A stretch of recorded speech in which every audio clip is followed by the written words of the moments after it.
জীবনে first time মিষ্টি বানিয়ে আমি যে এতটা স্যাটিসফাই হব আমি কখনোই ভাবিনি। হ্যালো এভরিওয়ান, আসসালামু আলাইকুম।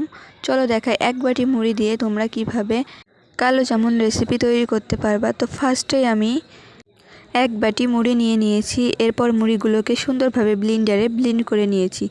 ব্লেন্ড করা নেওয়ার পরে এগুলোকে চালনি দিয়ে চেলে নিয়েছি। চেলে নেওয়ার ফলে এর ভেতরে কোনো আস্ত আস্ত মুড়ি থাকবে না, যাতে মাখাতে সুবিধা হবে।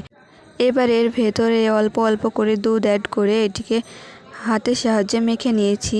মাখানোর পরে আমার এটা খুবই স্মুথ হয়েছিল, কারণ আমি অল্প অল্প পরিমাণে দুধ দিয়ে এটা মাখিয়ে নিয়েছি। এখন আমি হাতে সামান্য পরিমাণ তেল লাগিয়ে গোল গোল করে মিষ্টি শেপ দিয়ে নিয়েছি। আমি একটা একটা করে সবগুলো এভাবে বানিয়ে নিয়েছি।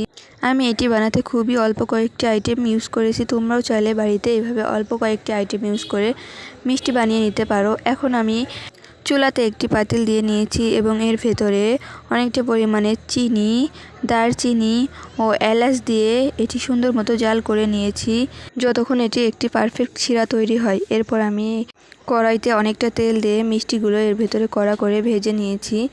উল্টে পাল্টে ভালোভাবে ভেজে নিতে হবে, না হলে মিষ্টি খেতে খুব একটা মজা লাগবে না।